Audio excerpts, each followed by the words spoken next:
성경을 보면은 예수님께서 끊임없이 우리에게 권고하는 말씀이 깨어 있으라고 하는 말씀입니다. 네 가슴에 등불을 켜라 라는 말씀도 하고 계십니다. 이 깨어 있으라고 하실 때에는 예수께서 오시는 그 시간에 우리가 잠들어 있을 수 있다는 것을 근심해서 하시는 말씀입니다. 근데 그 잠들어 있는 그 상태를 사람들은 자기가 잠들어 있다고 생각하지를 않습니다. 바빠요. 일도 많아요. 그리고 자기가 집중하는 일도 엄청나게 많고. 그런데 정작 예수께서 말씀하시는 쪽으로 마음의 눈을 뜨고 그걸 보라라고 하는 것은 무시하고 있습니까? 그 무시하는 정도가 아니라 그걸 우습게 보고 있어요. 심지어 예수께서 여기 좀 봐 하더라도 아주 귀찮다는 듯이 뿌리치는 그런 자세로 있습니다. 그것을 예수께서는 깨어나지 못하고 영적으로 잠들어 있다 이렇게 말씀하셨습니다. 또는 네 가슴에 등불이 꺼져 있는 것이다. 그 가슴에 등불이 꺼져 있을 때에 사람들이 만나는 진짜 비극은 뭐냐면은 무엇이 자기 자신인지를 알지 못하는 상태로 인간이 들어가고 만다는 거예요. 절실하게 요구하는 것도 많고 절실하게 붙들려고 하는 것도 많고 바쁘게 돌아가면서 열심을 내가지고 뭔가를 하고는 있는데 그것이 정작 자기 자신을 사실은 상실하고 잃어버리는 꼴이 되고 영적으로는 죽음의 잠에 들기 시작하는 그런 모습이라고 하는 겁니다. 참 무서운 얘기죠. 그렇기 때문에 예수님께서는 다시 오신다고 하는 약속을 해주시면서 이 세상이 예수님께서 다시 오시게 될 때에는 전반적으로 크게 사람들이 잠들어 있다 또는 자기 가슴에 등불이 꺼져 있다 이렇게 말씀하십니다.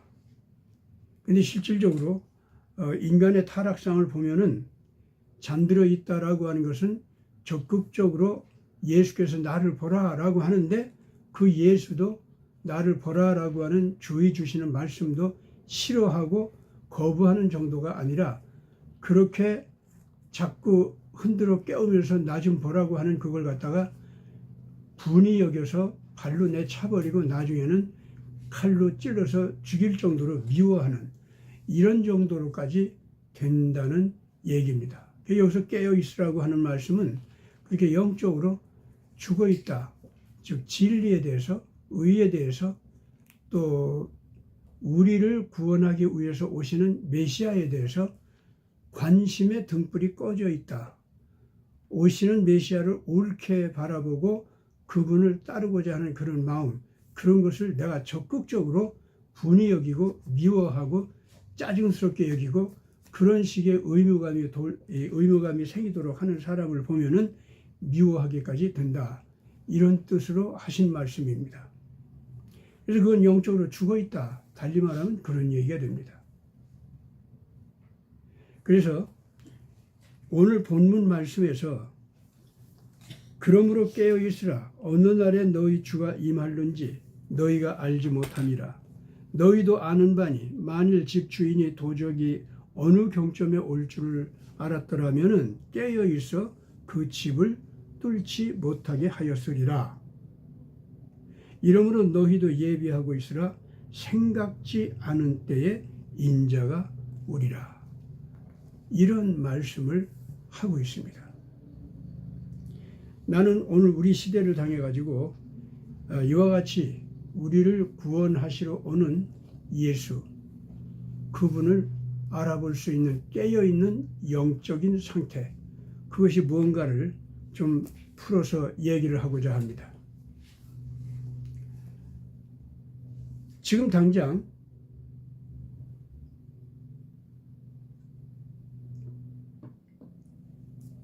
각자 개개인이 자기를 찾아서 오시는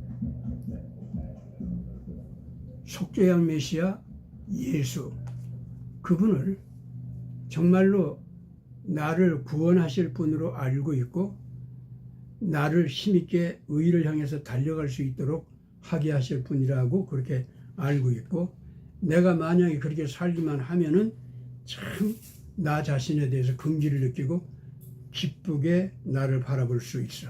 내가 나를 그렇게 기쁘게 바라보니까 다른 사람도 기쁘게 바라볼 수가 있고, 또 그렇게 그 사람의 긍지를 살려주고 존엄스럽게 받들어 섬겨주고 싶은 그런 심정도 들게 만드는 거죠.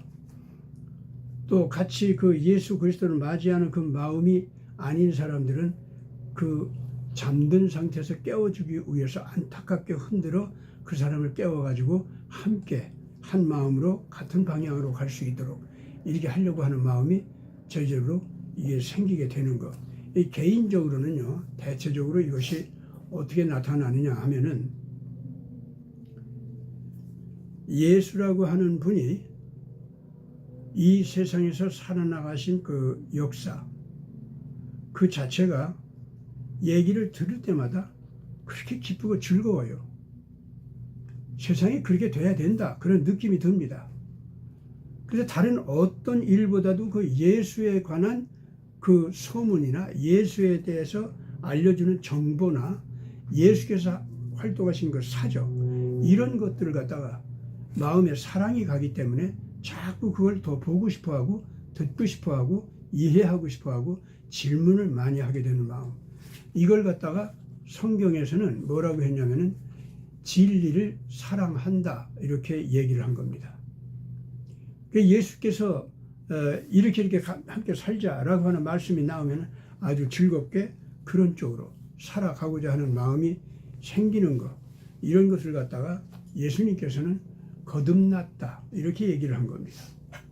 여기서 그렇기 때문에 저는 이제 이 교회에서 말하는 교의적 용어, 교의적 그 언어들, 제가 이제 일부러 그런 말을 안 씁니다. 지금 안 쓰고, 근본적으로 자꾸 예수가 오면 뭐 인간을 구원해 주신다고, 뭐가 구원해 주는 거냐 도대체. 내가 생각하는 구원은 내가 가난하면 나한테 좀 돈 좀 생기게 하고, 내가 권력이 없어서 권력 있는 사람들한테 억울한 고통 많이 당하면은 나도 좀 권력 있게 해서 그 사람들을 권력을 가지고 맞상대할 수 있도록 해주고, 그러면 내 무지하기 때문에 지식 있는 사람들 틈에서 언제든지 무시당하고, 그리고 언제든지 그 말할 수 없는 곤욕을 치르게 되는 이런 것이 많은데, 나도 좀 뭔가 좀 지식이 있게 해서 나를 건져주는 거, 이런 것이 구원이 아니냐? 구원이라고 하는 걸 무슨 뭐 영원히 살게 한다, 어떻게 그런 것까지 바랄 수 있냐 이거지. 그런 구원이 있을 수도 없고 영원히 산다고 하는 삶의 상태도 있을 수도 없다는 거죠. 아예 미리 그렇게 생각하고 우리는 삽니다. 그러니까 이제 누가 나를 구원해 준다 이렇게 되면은요, 지금 제가 얘기한 이런 정도에서 그게 구원이다 이렇게 되는 거죠. 그렇기 때문에 뭐 예수님께서 오셔가지고 네가 나처럼 십자가의 피를 갖다가 흘리면서까지 십자가를 짊어지는 삶을 살면 영생을 한다 하는 건 아주 부담스럽고 짜증나고 싫어요. 그리고 그건 내가 진정으로 앞으로 가질 만한 소망이다, 그런 마음도 갖기 싫어요. 영원히 산다면 좋죠, 좋기는. 그런데 그런 게 있나? 없는 거지. 누구나 다 세상 태어나면 다 죽는 거지. 우리는 그런 사고를 가지고 있습니다. 그래도 더군다나 그 영생이라고 하는 것은 예수님 같이 남을 위해서 자기 헌신을 하면서 그걸 즐거워하는 사람, 너를 위해서 나를 바쳐서 헌신하는 것을 그렇게 삶의 보람으로 알고 즐거워하는 사람, 마치 부모가 자식을 위해서, 또 뭐 할아버지나 할머니가 손주 자식들을 위해서 뭔가를 이렇게 해주면 그냥 즐거워하잖아요. 아무리 힘들고 그래도. 뭐 이런 식으로다가 그 예수님이 나를 좋아하는데, 그런 예수를 위해서 나도 내가 할아버지 할머니를 본 것 같이, 내가 어머니 아버지를 본 것 같이 그렇게 기쁘고 즐거워서 무조건 그분 가슴 속에 안기고 그분까지 살아가고 싶고, 이런 마음을 가지라고 하는데, 예수가 저렇게 살다가는 나 이 세상에서 손해만 봐, 그건 싫어. 우리가 그런 마음이 되어 있는 거 있죠. 그거를 성경에서는 깨어 있지 않다 이렇게 얘기하고 있는 겁니다. 그거는 죽음의 독가스를 마신 거, 연탄가스를 마셔가지고 지금 자기가 죽어가는 것도 모르고 죽어가는 상태다 이거죠. 그리고 내가 그 대신에 마음이 다른 쪽으로 바쁜 거야. 예. 가난하니까 돈 좀 있어야 되겠고, 권력이 없으니까 권력이 좀 생겼으면 좋겠고, 명예가 없으니까 명예가 좀 생겼으면 좋겠고, 내가 약해가지고 억울한 일을 당하니까 내가 좀 그 억울한 일을 당할 때 누군가 좀 강력한 자가 와서 나를 도와가지고 나를 괴롭히는 자를 내 쳐버렸으면 좋겠고, 이런 걸 구원이라는 것은 그런 식으로 나는 생각하고 있다 그 말입니다. 뭐 영원히 산다, 죽음을 극복한다. 그리고 이 세상에서 좀 희생을 하더라도 얼마든지 희생을 함으로써 새로운 권위와 새로운 그 권세를 자연스럽게 갖게 돼가지고 세상 삶의 질을 바꿔버린다. 뭐 차원 높은 그런 얘기 다 좋지만은 우선 재미도 없고, 별 관심도 없고, 재미도 없고, 그리고 내가 그걸 맛있게 먹을 만한 음식으로 보지도 않아요. 그런데 요새 이제 이런 사람들이 있습니다. 갑자기 교통사고를 당했어요. 그래서 죽었다는 진단을 받았는데 자기 영혼은 자기 쓰러져 있는 몸을 보고 어머니 아버지들이 와서 울고 있고, 의사들은 이 사람은 이제 살아나기 힘듭니다. 이제 죽음의 판정을 내려야겠는데 조금 더 기다려 봅시다. 뭐 이런 정도로 이제 난리가 난 걸 자기가 이렇게 들여다봤어요. 그러고 난 다음에 어딘가에서 나를 부르는 것 같아서 그쪽을 돌아보니까 환한 빛이 오는데, 그 빛은 환하게 자기를 비춰주는데 그렇게 평안하고 엄청난 사랑을 갖다가 나한테 쏟아붓는 햇빛 같고, 근데 햇빛은 눈이 부셔서 못 보는데 이 빛은 너무 부드러워서 참 환하긴 환한데 내가 얼마든지 감당할 수 있는, 그렇게 안온하게 안길 수 있는 빛이고, 그 빛 속에서 한 사람이 빛나는 모습으로 나타나는데 그 사람을 보니까 예수더라. 이 세상이 알고 보니까 죽는 게 아니라 예수와 더불어서 새로운 세상으로 이동해 가는 거구나, 이런 것을 깨달았는데, 그 예수가 갑자기 너 가서 세상에 나가서 다시 이러이러한 걸 알려줘야겠다 하고, 뭐 어떤 사람들은 뭐 이 세상에 큰 재앙이 오고 큰 징벌이 오고 이런 것이 오는데 가서 그거 알려줘가지고 사람들이 예수를 맞이할 준비를 하라, 이런 소리도 듣고 오고, 어떤 사람들은 사람이 죽은 다음에 사실은 영이고 육신이고 다 없어지고 마는 것이 아니라 이렇게 새롭게 영원히 살아가는 새로운 생명의 세계가 있다는 거 가서 알려줘라, 그렇게 또 하고, 어떤 경우에는 네가 이러이러하게 그 이기적으로 살아가면서 남을 이용만 하려고 하고, 그리고 남한테 잘해주는 척하면서 사실은 의선적으로 그 사람을 그 뒤통수를 치면서 이렇게 살았던 그 모든 그런 삶은 안 된다, 이런 교훈을 받고 와가지고 덜덜 떨면서 뭐 전해주고, 별별 사람들이 다 있어요. 보면은 다 착하게 살아가라, 예수를 기뻐하라, 성경에 나와 있는 예수님의 그 가르침 그대로 살아가도록 결단을 하라. 그러면 성경에서 나온 대로 네가 볼 수 없었던 영원한 생명이라는 거, 그걸 볼 수 있게 되고, 또 듣기 싫어했었던 그 영원한 생명의 세계라고 하는 걸 이제는 듣기 좋아하게 되고, 그리고 네가 속에서 원하지도 않고 짐스럽게 여겼던 그 희생적인 책임을 지고 사람을 아끼고 사랑해주는 그런 삶, 그리고 나를 해코지하는 사람한테도 내가 참고 그 사람을 갖다가 착한 마음으로 돌봐주면서 그 사람이 참 반성이 돼가지고 회개할 수 있도록 이렇게 돌봐주는 거, 이렇게 질적으로 차원이 높은 삶으로 돌아가라 라고 하는 쪽으로요, 그 자기 이 인생관이 변해버리는 거예요. 그렇게 살려고 하니까 전에 이기적으로 살던 것이 갑자기 이게 썩은 똥더미 같은 느낌이 들게 되고, 그리고 이제 새롭게 사랑을 위해서 산다는 것이 너무 좋은 거예요. 그게 정말 자기가 빛나는 모습이고, 남을 위해서 나를 비워주고 다 주는데 알고 보면 그만큼 나는 더 권위가 있어지고 존경을 받게 되고 내가 나를 존경할 수 있게 돼. 특히 내가 일단 그런 선한 삶을 향해서 보람있게 움직이기 시작하니까 전에 내가 못난 짓을 했던 거, 남을 해코지했던 거, 그리고 욕심을 가지고서는 잘못된 그 계획을 가지고 남을 이용하려고 했었던 거, 이런 거 등등이 드디어 용서받을 수 있는 죄로 변하는 거예요. 용서받을 수 없는 죄가 아니라 용서받을 수 있는 죄로 변하는 거예요, 이게. 그러면서 자기 자신이 미숙하기 때문에 뭔가 의의를 주장할지라도 더 아주 그 성장한 의에 대한 깨달음과 책임감, 그걸 주장하는 사람을 내 미숙한 의의를 가지고 마구 내가 가지고 있는 돈의 힘, 조직의 힘, 그 잔재주 부리는 힘, 이걸 가지고서는 성숙한 의의 지혜를 가지고 그거를 주장하는 사람을 그냥 사정없이 내쳐버려가지고 그래가지고 나한테 복종시키려고 했고, 이런 아주 부끄러운 죄들, 잘못들, 미숙하기 때문에 미련하게 범한 잘못들이죠. 이런 것들도 알아보게 됩니다. 알아봐가지고 그런 거에 대해서 참 전 같으면 부끄럽고 용서할 수가 없었는데 이제는 용서할 수가 있는 거예요. 왜냐하면 내가 용서를 받은 다음에 사랑을 실천하고 의의를 실천하고 그걸 위해서 내가 헌신을 하는데 그냥 헌신하는 게 아니라 희생까지 하게 되면은요, 그만큼 내가 성숙한 의의를 실천하는 사람이 돼가지고 놀라운 그 열매를 거두게 된다. 나도 몰랐는데 사람들이 나를 많이 따르는 거예요. 내가 하는 말에 귀를 기울이고 내가 한 가지 뭐 행동을 하면 그냥 줄 따라오고 전에는 뭐 그런 것이 없었어요. 내가 조금 잘난 듯이 의로운 말을 하고 뭐 의로운 행동을 하더라도 너 같은 것이 뭐 그렇게 잘났길래 그걸 주장하냐. 너도 밤낮 이기적으로 살면서 너 그러고 뭐 의의를 주장하는 척해도 밤낮 남 속이는 거 아니야. 웃기고 앉아있네. 전에는 내가 뭐 의로운 행동을 하려고 해도요, 그런 식으로 했었어요. 그래서 이런 거 내가 해봤자 소용없다 이랬었는데 이제는 소용없다는 생각이 안 드는 거예요. 남이 욕하거나 말거나 남이 칭찬하거나 날 갖다 그 중상모략하거나 말거나 상관없어.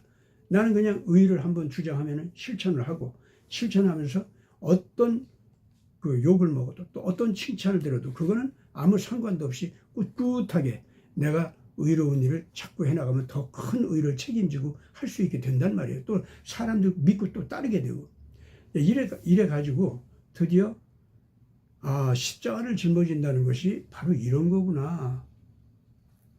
의에 대한 큰 책임을 지고 일어서는 거구나. 이걸 이제 알게 되는 겁니다. 이제 이런 걸 가지고서 예수님께서는 깨어 있다 이렇게 얘기하신 거예요. 또는 거듭났다 이런 말씀도 하시는 겁니다.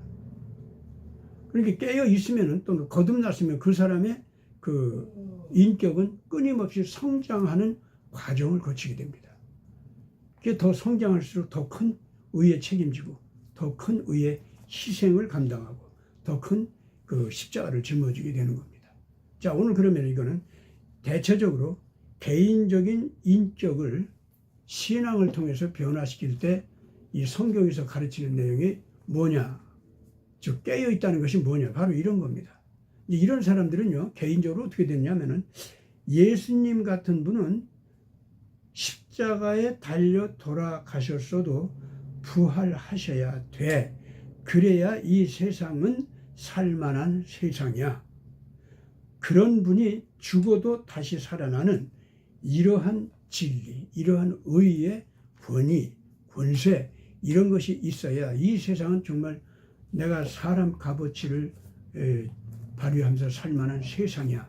예수와 함께 희생도 하고 예수와 함께 의의 불칼을 휘두르면서 아주 악독한 불의한 자들 갖다 물리치기도 하고 억울하게 눌려있는 사람들을 건져주기도 하고 더럽혀져 있는 사람들 씻어주고 이래 가면서 뭔가 이 세상을 정결하게 만들어가는 거, 이런 것이 바로 그 반드시 이루어지게 되어 있고, 그래서 이렇게 의를 위해서 희생하는 자는 죽었다가도 다시 살아나야 돼. 예수 같은 분은 반드시 다시 살아나야 돼. 라고 당위적으로 인정합니다. 당위적으로 그 예수는 죽었다가도 살아나야 이 세상을 살만한 세상이에요. 이렇게 인정하게 되지 않습니까? 그럼 이제 그 사람은 어떻게 되느냐 하면은 자기 자신이 내가 이 돈을 쓰고서도 돈을 이렇게 헌신적으로 헌납하고서도 아무 소용도 없고 일도 이루어지는 것이 없어도 좋아. 나는 헌신하는 그것으로서 나는 좋아. 내가 이렇게 사람들을 위해서 이 말을 갖다 주장했다가 욕을 얻어먹고 나중에는 붙잡혀서 들어가도 좋아. 그 사람들 양심을 일깨우면 그걸로 나는 좋게. 반드시 하나님의 의의 나라는 그렇게 되면 살아있어서 다시 그 꽃피어서 일어나게 되어 있어. 이런 식으로다가 내가 믿으면서 이 행동을 하게 되잖아요. 그게 왜 그렇게 되냐면 예수 같은 분은 부활해야 돼 라고 하는 예수님의 부활의 당위성을 주장하게 되고 당위성을 이제 진리로 여기게 되고 그렇게 됩니다. 그럼 또 나도 같이 희생하는 쪽으로 가잖아요. 그러면은요 당연히 어떻게 되는 줄 압니까? 예수님이 다시 부활했다고 하는 그 말씀을 믿고 싶어져요. 아직 믿는 건 아닌데 믿고 싶어집니다. 믿고 싶어지게 되면 예수님 부활한 거 사실이야? 해가지고 그 역사적인 전거를 가장 막 뒤집어서 가지고 전부 공부하게 됩니다. 그래가지고 이러면 진짜 예수님 다시 살았다고 할 수밖에 없네. 이만한 정도로 증거가 있으면 이거 맞네. 이거를 깨닫게 됩니다. 요거를 깨닫는 사람은요 그때부터 그러면 나도 하나님 좀 만나야 될 거 아니야. 내가 기도할 때 하나님과 만나야겠고 내가 의의 고민을 할 때 나라를 위해서 의롭게 나가기 위해서 내가 고민을 할 때 이럴 때 그 좀 하나님과 만나가지고 직접 대화를 좀 해가지고 그 응답을 받아서 내가 일을 할 수 있으면 내가 설령 희생하게 된다 하더라도 희생해야 할 일을 위해서 희생한다면 그거 얼마나 좋아. 결국 부활하게 되니까 그랬으면 좋겠다. 이렇게 증거를 찾게 되는 거예요. 사람이. 정말 이거 하면 되는가 하고요. 그렇게 되는 사람은요. 그 의의 결단을 내려서 고난을 당하던 그런 때마다 이제는 내가 이 고난을 당해도 뭐 이렇게 고난으로 끝나는 거지 뭐. 예수는 혹시 뭐 부활했을지 몰라도 나 같은 건 해봐야 소용없어. 의를 실천해도 그렇게 하고 말아요. 근데 이 사람이요. 일단 그 예수님이 부활하는 것이 사실이라는 것을 믿고 싶어서 믿을 수 있는 근거가 있는가 하고 막 찾는 마음이 있잖아요. 이렇게 되면 뭐 그때부터는 뭐 그 근거가 많이 나타나죠. 또 사실 뭐 역사적으로도 많이 있고 그러니까. 그래가지고 이 사람이 그 예수님이 다시 부활했다는 것은 이제 믿는 쪽으로 이게 가게 됩니다. 이 사람이요. 첫째는 역사적인 전거가 너무 많아요. 두 번째로는 그 예수 흉내라도 내가지고 행동을 하니까 내 마음도 가질 수 없었던 평안을 갖게 될 뿐만 아니라 남들에게도 새로운 그 용기를 주고 또 실질적으로 내가 몇 마디 한 걸 가지고 눌려있던 사람이 해방을 받아. 무엇보다도 이 사회적으로는 아직 해방받은 게 없어. 여전히 억울하게 고난당해. 사회적으로는. 그런데도 내가 말을 한 그것 때문에 그 사람 심리적으로 눌려있던 것이 해방이 돼요. 그 사람 자신은 아직 사회적으로는 해방을 받지 못하고 고통을 당하고 있는데도 불구하고 마음속에서 말이죠. 자기 자신을 긍지 있게 바라보게 되고 자기는 손해만 봤죠. 어리석은 자다 하는 그 자기를 어리석게 봤던 그런 것도 이제 다 없애버리게 되고 그리고 자기가 손해를 보기만 하고 이거 뭐 해봤자 소용없는 짓을 했다가 아니라 희생양적인 이 제사 때문에 내 대에는 내가 이렇게 쓰러질지 몰라도 내 자식들, 내 후배들 그리고 내가 아끼고 사랑하는 이 동지들 이 사람들은 결과적으로는 승리해서 일어나게 되리라. 이런 것을 갖다가 믿어지기 시작하게 됩니다. 진리는 반드시 이루어진다는 거. 진리에 의해서 비진리가 심판을 받고 만다는 거. 이런 걸 갖다가 이제 역사적인 원칙으로 믿게 돼요. 그 역사적으로 원칙으로 믿는 사람들은요. 결국 어디까지 가는 줄 압니까? 어느샌지 모르게 자기 심리치료를 하고 있어요. 자기 영혼 속에서 왜 그렇게 평안이 오는지 몰라요. 왜 그 긍지와 당당함이 오는지 모릅니다. 그냥 용기가 나요. 그리고 뭐 나야 뭐 좀 십자가 짊어졌다 그냥 죽음으로 끝날지 몰라도 하나님의 모든 자녀들 그분은 예수님과 더불어서 다 다시 살아나게 돼 있고 살아난다 하고 이걸 부르질 수 있게 돼요. 그러면 그 사람을 향해서 그냥 그 감동한 사람들이 당신이야말로 우리를 인도해 준 희생자니까 당신이야말로 이제 다시 감옥에서 나온다 또는 다시 권위를 회복한다 또는 당신 고문당했다가도 다시 일어나서 우리를 인도하게 된다 뿐만 아니라 이 가라앉았던 이 민족을 다시 일으켜 세우는 지도자가 당신은 될 거다. 당신은 그럴 거다 하고 이제 모든 자기를 따르던 백성들이 자기 제자들이 그걸 확신하고 자기한테 그걸 부르짖게 되는 거예요. 그게 내가 희생당했어도요. 이거 소용없는 것이 아니다. 내가 설령 죽게 되더라도 저 사람들이 저렇게만 됐으면은 내가 죽는 이걸 인해서 저 사람들이 이제 확실하게 더 일어나서 불의를 물리칠 수 있는 데까지 이제 가겠구나. 이렇게 돼가지고 한 단위 백성을 정의를 위해서, 그리고 한 단위 백성을 올바른 생존을 위해서, 한 단위 백성을 전쟁을 하지 않고 평화롭게 이웃나라와 친해져서 함께 잘 지낼 수 있는 아주 도덕적으로 우수하게 자라난 그런 든든한 백성으로서 내 국민이, 내 민족이, 내 문화가, 내 국민들이 그렇게 일어나겠구나. 이것이 딱 믿어지게 되는 거예요. 이 사람은 드디어 이제 자기 자신이 이제 영적으로는, 도덕적으로는 부활해서 일어난다는 이 확신을 갖게 되는 거죠. 이렇게 되면은요, 이런 사람은 반드시 어떻게 되는 줄 압니까? 진리를 믿고 예수님을 따르니까 나 개인이 구원받고 개인이 해방받고 개인이 죽었다가도 다시 일어나는 이런 수준이 아니라, 나 하나를 바쳤더니 내 민족이 살아나는구나, 내 교회들이 전부가 살아나는구나, 내 후배들이 전부, 내 자식 세대들이 전부가 다 정말로 빛나는 새 나라, 새로운 시대를 맞이해서 정말로 의를 실천하는 권위를 가지고 온 세상을 감동시키면서 가난한 나라들을 다시 살려주고 어리석은 백성들을 깨우쳐주고 악독했던 자들이 회개하게 하고 해서 이 세상을 참 낙원같이 고귀한 세계로 만들어 가겠구나. 그걸 딱 믿게 된다 그 말이죠. 예?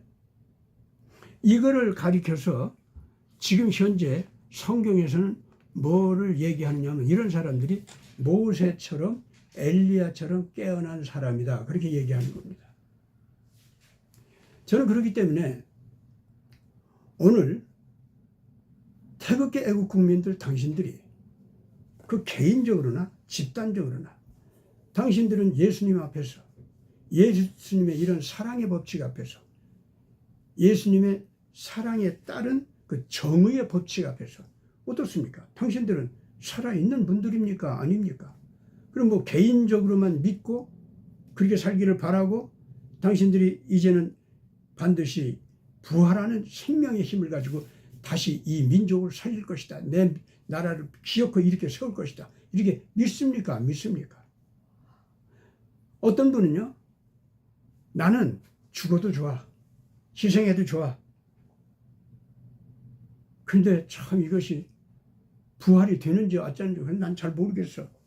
그러나 내 인간으로서의 존엄성, 긍지, 그리고 내 자식들에게 남겨놓을 수 있는 나의 빛나는 모습, 이것만큼 내가 지울 수가 없어.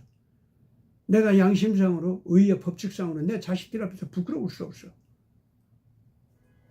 내가 이렇게라도 희생하고 의를 위해서 나를 헌신해. 그런데 이렇게 했다고 해서 내가 부활한다? 그리고 나를 따르는 사람들이 같이 부활한다? 난 잘 모르겠어. 그러나 나는 이 길을 따를 거야. 예수님은 그런 부분에서 이미 나의 스승이 되셨고, 근데 그분은 이렇게 되면 부활도 한다고 그렇게 가르쳤는데, 그분 말씀대로 부활하기를 나는 바래. 이제 이런 수준에 있는 우리 애국국민들이 있을 줄 압니다.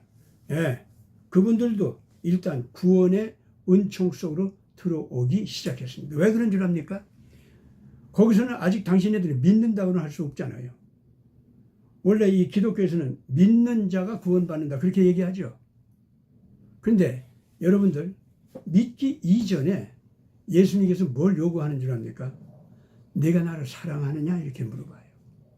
이분들이 왜 죽음을 무릅쓰고 예수님이 가신 길을 왜 즐거이 따를까요? 예수님 따라봤자 부활한다 그런 건 난 모르겠어. 부활하면 좋지만은, 예수님도 부활한다면 너무 좋고, 나도 부활한다면 더 좋고, 내 민족이 같이 부활한다면 최고로 좋고. 근데 난 그거 아직 안 믿어져. 그러나 예수님 같이 살아야 내가 사람같이 산 것 같고, 내 자식들에게도 그래도 인간으로 태어난 보람을 느끼게 할 수 있을 것 같아서 난 이 길 안 갈 수가 없어. 이러는 분들은요, 예수님을 그만큼 사랑했다는 거 아닙니까? 여러분, 예수님을 그렇게 사랑했으면은 그 사람은요, 믿고 싶어요 하고 있는 겁니다. 그 믿고 싶어요 하는 그 마음 가진 거 있죠? 그것이 이미 믿음 안으로 들어온 겁니다. 예수님 사랑하세요, 그냥. 또 이미 예수님 존경하고 사랑하면은 그 자체로서 여러분들은 부활의 신앙까지 오게 됩니다. 이제 차츰차츰 자라나시기만 하면 됩니다. 자, 이런 식으로 이제 깨어나지 않습니까? 이제 이런 사람들은 오늘 우리 시대를 바라볼 때 어떻게 바라보는 줄 압니까? 지금 요새 보니까 뭐 이재명 이 사람이 이제는 소년부 목사님까지도 구속을 하고 뭐 이 난리를 짓고 있더구만요. 미국 갔다 와가지고 한 짓이 뭡니까 지금? 오히려 트럼프 뺨대기를 때리듯이 이렇게 트럼프를 비웃는 듯한 그런 국내 정책을 쓰고 있지 않습니까? 이번에 미국 가서 그 사람이 들은 얘기가 뭡니까? 당신? 뭐 하고 있는 거야? 당신이야말로 쿠데타 일으키고 내란 일으킨 거 아니야? 사실 이런 소리 들은 거거든요. 근데 아유 그런 건 아니라고. 그럼 뭐 때문에 이 유엔군이 있는 그 지역까지 당신네들 이상한 사람들이 와서 사람들 잡아가고 왜 난리야 그거? 그 우리 미국한테 또는 유엔군 사령부한테 합의를 보고 한 거요? 거기는 이제 어디까지나 그 유엔군 그 지역 또 미군 지역 거기를 그 조사한 게 아니라 거기 있는 한국 애들의 문제가 있어서 그거 조사한 겁니다. 요따위 얘기를 했단 말이에요. 유엔군 사령부 그 일원으로서 한국인들이 들어가서 일하고 있는 곳인데 그럼 거기 유엔군 사령부 지역이죠. 뭘 조사하더라도 유엔군 사령부한테 허락을 받고 들어가야죠. 지 멋대로 들어가서 사람 잡아와 놓고 그러고서는 그따위로 입을 쓱 닫고 말아요? 그렇게 됩니까 그게? 거기에서 그 트럼프 대통령 만났었던 당시에도 사실상 그와 같이 뻔뻔하게 행동을 했습니다. 내가 한 6천억 준다고 하면 그거나 받고 나한테 이러라 저러라 하지 말고 나한테 돈 좀 더 받으려면 좀 그렇게나 하라고. 이런 따위로 건방지게 해놓고 여기 한국으로 나온 거죠. 그래 놓고서는 그냥 돌아오자마자 바로 이 트럼프 대통령 뺨다귀를 때리듯이 이 소년부 목사를 갖다가 잡아들인 겁니다. 바로 그걸 지적했잖아요. 심지어 김정은 목사나 이영훈 목사나 이름까지 대면서 어떻게 해서 당신네들은 뭐 쿠데타 일으킨 거예요? 뭐 무슨 난리가 벌어진 거예요? 왜 그렇게 어떻게 교회까지도 그렇게 합니까? 이렇게 얘기했으면은 돌아와서 손 목사를 잡아가고 싶어도 트럼프 대통령을 생각했으면 그 잡아가지 말았어야 될 거 아닙니까? 그게 최소한의 외교적인 도리 아닐까요? 정말 이 트럼프 대통령을 존중하고 앞으로 제대로 관계를 맺어서 보조를 맞춰서 간다면은 그런 자세를 취해야 될 거 아닙니까? 어떻게 그냥 돌아오자마자 그런 짓을 해요? 깔깔깔깔 웃듯이 트럼프 니까지가 나 무서워하지 않아. 나는 내 나라 안에서 내 할 짓 다 할 거야. 네가 뭐 어떡할 거야 나를. 이러고 있는 거죠 지금. 그게 이 이재명이라는 사람의 정치 행태입니다. 그것이 앞으로 그 사람 자신에게 그 사람 조직 그 카르텔 검은 정치 카르텔 거기 위에 어떤 해를 받게 될지 어떤 하나님의 징벌을 받게 될지 그거는 앞으로 두고 봅시다. 저는 이제 분명히 얘기합니다. 옛날 아시리아 대제국이 북방 이스라엘 왕국을 쳐들어가서 하나님이 원하지 않을 만큼 무자비하게 괴롭혔습니다. 원래 아시리아가 북방 이스라엘 왕국을 쳐들어가서 북방 이스라엘 왕국을 괴롭히도록 하나님께서 허락한 건 사실이었습니다. 왜냐하면 이스라엘 왕국은 원래가 하나님의 선지자 민족, 예언자 민족이요 동시에 제사장 민족입니다. 다른 모든 국가, 다른 모든 민족을 향해서 하나님 신앙을 가르치고 하나님과 함께 교제할 수 있는 거룩한 제사제도 가르치고 또 윤리적으로 어떻게 살아야 하나님을 모시고 살 수 있는지 그거를 가르치는 책임을 가지고 있고, 그렇게 살면 어떤 은총과 축복이 따르는지를 가르쳐 줍니다. 그렇게 살지 않으면 어떤 재앙과 징벌이 따르는지를 가르쳐 줍니다. 그게 예언자예요. 그리고 그렇게 사는 본을 보여주는 행동, 그것이 제사장입니다. 그렇게 보여줬어도 그 나라 족속들이 잘못 살고 그러잖아요. 그러면 하나님의 뜻에 따라서 그 백성들을 적정 수준에서의 징계를 내립니다. 이것이 제사장이요 또는 예언자 족속으로서의 책임입니다. 이스라엘 민족은 원래가 아수르 제국이 있다 할지라도, 아무리 그 제국이 크다 할지라도 이스라엘 민족은 하나님의 뽑힌 예언자 족속으로서 또는 제사장 족속으로서 아시리아를 가르쳐야 할 입장입니다. 그런데 아시리아 제국 앞에서 이 북방 이스라엘 왕국이 타락을 했습니다. 그래가지고 오히려 강력한 국가의 그 군사제도 또는 경제제도, 경제정책 또는 여러 가지 외교정책 이런 것을 갖다가 흉내내가지고 자기들도 아시리아 제국같이 그야말로 침략하고 정복하고 학살하고 무서워 떨게 만들고 그래서 노예로 만들고 죽이고 이런 식의 지배자 노릇을 하기를 원했다 그 말입니다.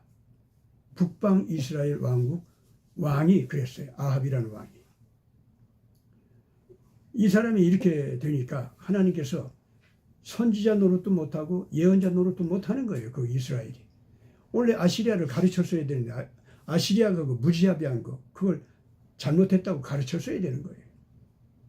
남의 나라를 억울하게 괴롭히는 거 그거 잘못이라고 가르쳤어야 되는 거예요. 근데 거꾸로 그걸 따라가려고 했으니 하나님께서 얼마나 기가 막히겠습니까? 그렇기 때문에 그 이스라엘이 잘못한 것을 인해서 아수르 제국이 망하게 됐어요. 너무 타락해서. 그래서 하나님께서 망하지 않도록 하게 하기 위해서 이 이스라엘 왕국에 정신 차리고 일어서라고 징벌을 내려가지고 반면교사 역할을 하게 한 거라 그 말입니다. 그러기 위해서 징벌을 내릴 때 징벌로서 이용한 것이 아시리아 제국이었던 거예요. 아시리아 제국이 이스라엘의 타락 때문에 아시리아 제국이 그 하나님 앞에 건짐을 받을 수 있는 기회를 못 얻었어요.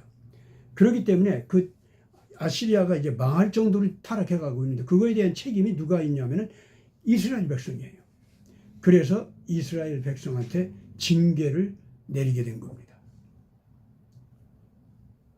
이렇게 됐을 때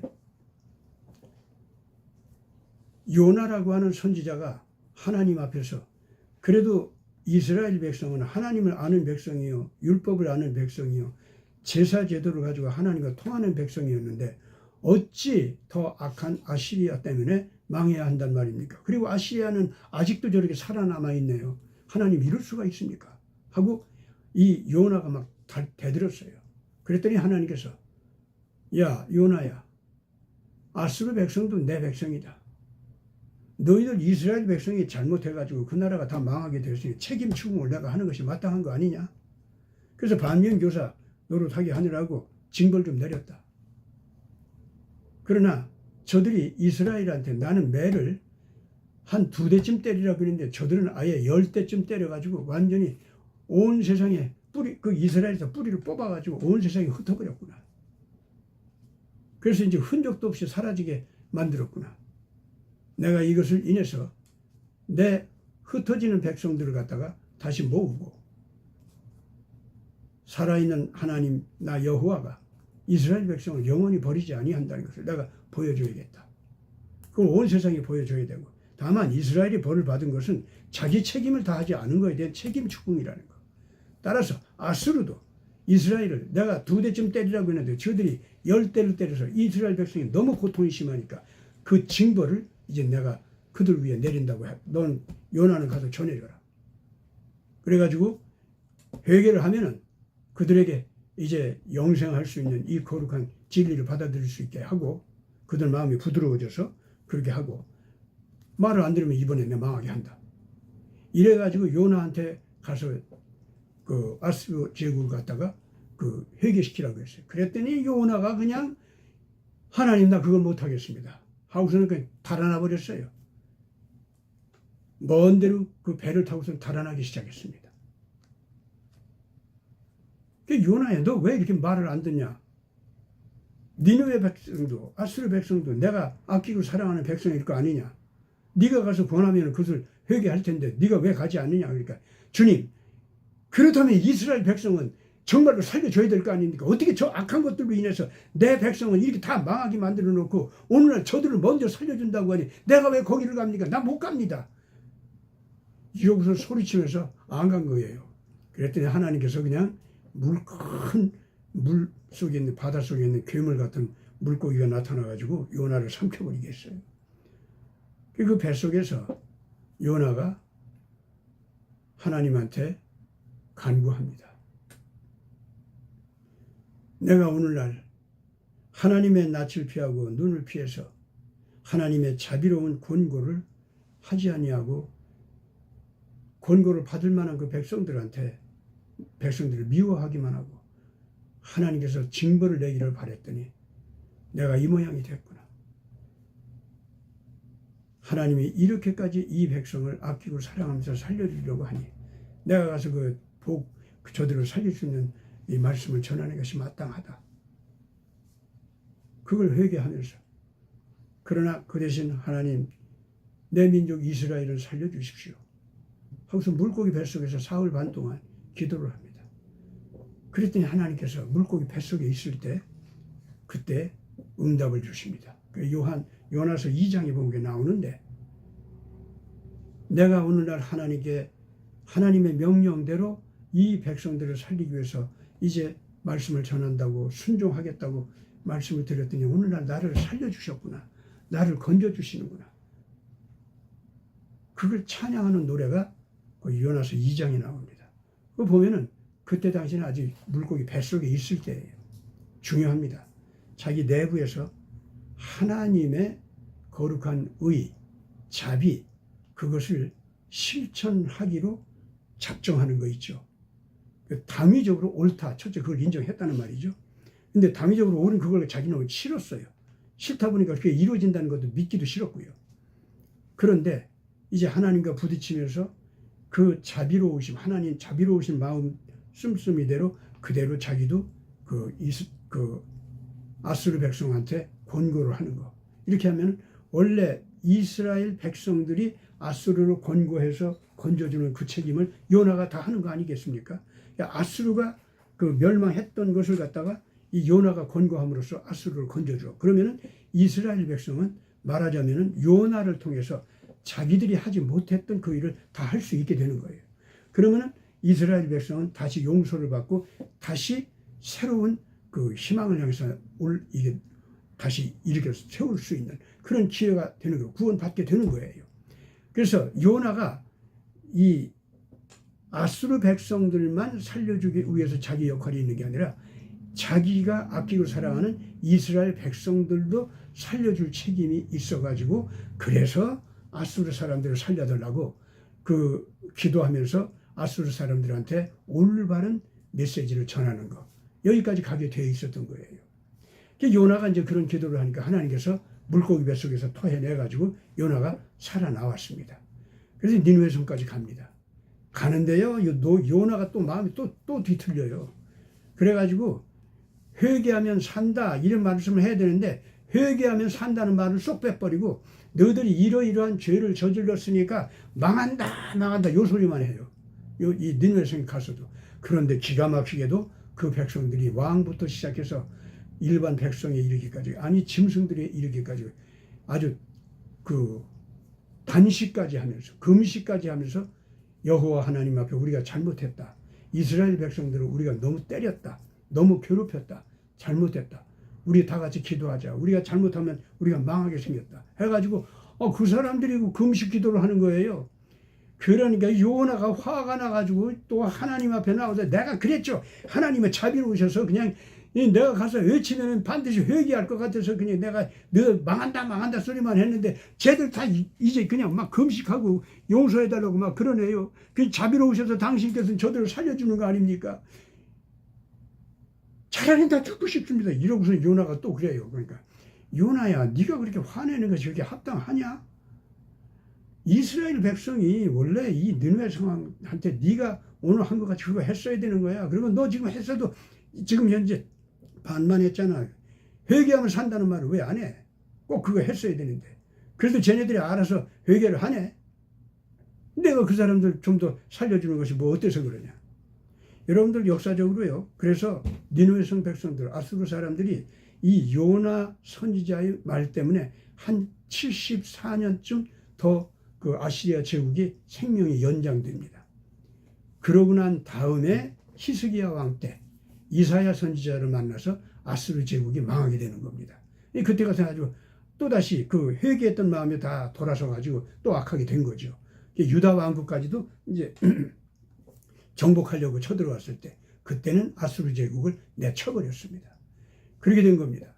오늘 제가 이 깨어있으라 하시는 예수님의 이 말씀을 통해서 요나 얘기를 좀 드렸는데 뭐가 깨어있는 것인가, 뭐가 진정성 있게 깨어있는 것인가 하는 것을 여러분들 모두 다 생각하시기 바랍니다.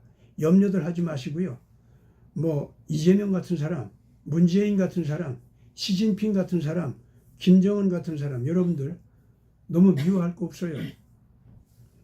그들을 용서받을 수 있는 거룩한 길이 무엇인가 가르쳐주고 회개를 외치도록 하세요. 지금 우리 대한민국 국민들 그거 참 잘하고 있습니다. 저는 지금 현재 하고 있는 이런 정도로서 애국 국민들 얘기하는 겁니다. 교회는 아직 회개가 좀 모자랍니다. 모자라지만은 그래도 지금 현재 손현보 목사님 같은 이제 진짜 하나님의 종으로서 고난을 당하는 분들이 나오네요. 이러는 걸 보면은 분명히 하나님께서 이제 드디어 교회들도 제대로 올바른 회개를 할 수 있는 자리로 올라서면서 이 이재명 같은 사람들을 회개할 수 있는 올바른 권고를 정확하게 하는 하나님의 종들의 소리가 그 가슴에 꽂히도록 은혜를 베풀 것 같습니다. 그 다음에 회개하면은 그들도 살겠죠. 우리나라는 분명히 뭐 다시 일어서고요. 당연히 그렇게 됩니다. 무슨 뭐 딥스테이트 아바타 뭐 이런 사람들 와서 뭐 어떻게 저떻게 하고 뭐 이재명 이런 사람들이 무슨 말씀 일으키고 이런 거요 문제 아닙니다. 우리나라는 지금 애국 국민들 여러분들이 지금 깨어나는 그 모습을 보니까 우리나라는 살아납니다. 그리고 이제 교회도 손현보 목사님 같은 분이 고난당하기 시작하는 걸 보니까 저는 사실은 뭐 김장원 목사나 그 이영훈 목사나 그분들이 좀 고통당하고 그런 건요. 그건 좀 그분들이 모자란 거 있어요. 더 회개해야 됩니다. 그분들도. 그런데 이제는 진짜 의로운 종들이 고난당하기 시작하는 걸 보니까 그러면은 이제는 교회도 정말로 회개의 눈물을 바르게 흘리면서 이 문재인이나 이재명이나 또 뭐 홍석현이나 등등 이런 사람들, 박지원 뭐 이런 사람들한테 그리고 이해찬 그 늙은 사람 좀 정신 좀 차리기 바라는데 그런 사람들한테 바르게 권고하는 소리가 있을 줄 압니다. 지금 나경원 씨가 아주 참 잘하고 있는데 아주 부탁합니다. 완전히 박근혜 대통령 괴롭힌 것까지도 회개하는 자리로 나오면서 정의를 외쳐주기 바랍니다. 그래서 정말로 지금 현재 이 야당 입장이 된 그 국힘당도 하나님께서 쓸만한 당으로 변질이 되도록 그렇게 애써주시기 바랍니다. 오늘 우리 태극기 애국 국민들 기도하는 자리에서 제가 이 말씀 드리는 것은 여전히 저는 아무리 지금 이재명 같은 사람이 무슨 이상한 짓을 저질러도 여러분들은 그런 자들 정도는 이겨낸 사람들이라는 걸 이제는 분명히 얘기합니다. 오늘날 그 손 목사님 그 당당하게 내가 고난당하는 것을 인해서 그건 염려하지 말라. 하나님께서 필요로 하니까 그런 고난당하는 거다. 이제는 이걸 인해서 하나님께서 이 백성을, 이 나라를 다시 살리는 쪽으로 가시게 할 것이다 하는 이 확실한 이 전언을 말씀을 하시는 걸 보니까 이제는 교회가 바르게 정신 차리는 길을 잘 제시가 되는 것 같습니다. 이만하면은 우리 하나님께서 이제는 이런 악한 적그리스도 세력인 딥스테이트 아바타 조직들, 친중, 친북 조직들이 있죠. 이 사람들은 이제 씻어내고 정말로 정상적인 국가가 돼가지고 전 세계를 향해서 새 문을 열어주는 국가가 되리라고 믿습니다. 다 같이 기도하겠습니다. 거룩하신 아버지 하나님, 태극기 애국 국민들의 승리를 우리 손현보 목사님의 고난당하는 것을 보면서 확신을 가지고 이 부족한 종이 이렇게 외치게 되었습니다. 이거는 정말 하나님께서 합당하게 여기는 하나님의 의로운 종들의 순결한 희생양적 고난이 값지게 이제 나타나기 시작하니까 이건 하나님께서 이 백성들이 의로운 백성으로 깨어난 징조로 여겨주시는 역사인 줄 믿습니다. 이 백성들이 하나님의 진리를 위해서 자기들이 예수님의 승리를 온전히 믿지 못해도 예수님의 승리를 원하면서 자기들은 희생하는 걸로 끝나도 좋으니까 제발 내 나라, 내 자녀들 제대로 진리 위에서 의 위에서 새로운 생존 터전을 잘 만들어가지고 전 세계에 평화지향적인 새 질서를 만들어가는 지도적인 국가가 되게 하여 주옵소서 하는 이런 기도가 태극기 애국 국민들 가슴속에서 이제는 거침없이 터지게 될 줄 믿습니다. 이것이 승리인 줄 믿습니다. 주님, 승리한 자녀들 일으켜 세워서 이제는 이 나라 안에서 독벌레 같은 모든 적그리스도 무리들, 친중, 친북, 정치 독벌레지들, 이 사람들 속에서 그 독벌레지는 다 쫓아내버려 주시고 더러운 그 귀신의 영들을 쫓아버려 주시고 그 사람들은 건져주시기 바랍니다. 회개하지 않는 사람들이 어쩔 수 없이 징벌을 이제는 내려야 할 줄 믿습니다. 더 이상 둘 수도 없습니다. 그러나 회개하는 사람들은 반드시 살려주시기 바랍니다. 우리 모든 애국 국민들 이제 정신 번쩍 차리고 우리가 이겼군 하고 당당하게 일어서면서 하늘을 향해서 하나님을 향해서 예수님을 향해서 찬양하는 노래를 부르면서 우리를 이기게 하셨으니 이것이 하나님의 영광이요 당신의 승리요 당신의 통치권에 실현되는 징후인 줄 믿습니다 하고 노래하면서 일어서게 하여 주옵소서. 우리 구주 예수 그리스도 이름으로 간절히 기도드리옵나이다. 아멘.